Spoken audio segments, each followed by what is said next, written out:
Hello everyone, I am Christopher Magee.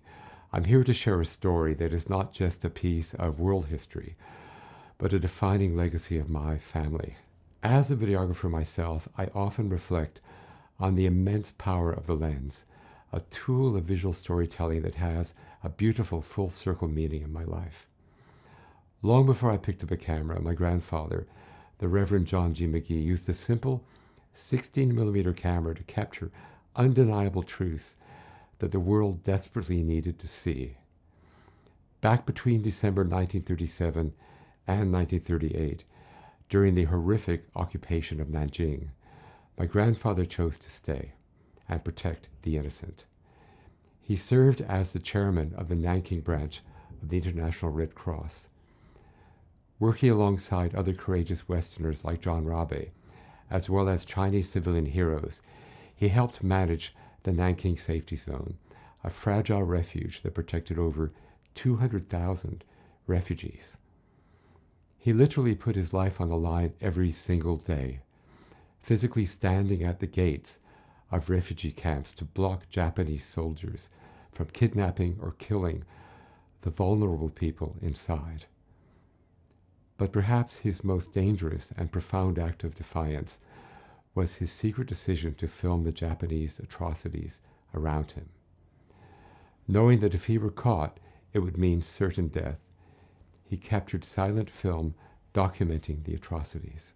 He filmed harrowing realities like the pregnant woman Li Shuying, who had been bayoneted, and an 8-year-old girl named Jia Shuqin, who was left standing with her younger sister in the ruins of her home after 7 of her 9 family members were slaughtered. Decades later, I had the profound emotional privilege of actually meeting Madame Jia, bridging the generations between her survival and my grandfather's lens.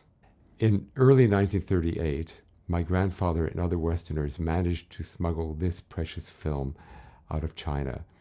These moving images were the only known surviving ones from the massacre by a third-party refugee rescuer, directly shattering Japan's propaganda that tried to deny these atrocities had ever occurred. In 1940, in Washington, D.C., he became a trusted chaplain to U.S. President Franklin D. Roosevelt during the darkest days of World War II. He was very probably with the president on the day that the USA finally declared war on Japan in 1941, after the attack on Pearl Harbor. He was there when the USA declared war on Germany a week later. This was the very same 24 hours his eldest son, John Magee Jr., was killed while flying his Royal Canadian Air Force Spitfire over England. His own son was very possibly the first American pilot killed after the US had finally declared war on the Nazis. In July 1946, he traveled to Japan to testify at the Tokyo trials. I often picture him in that dimmed courtroom recounting the atrocities of the Nanjing Massacre he had witnessed to the judges and those present at the trial. He also submitted to the court an irrefutable affidavit of the horrors he witnessed.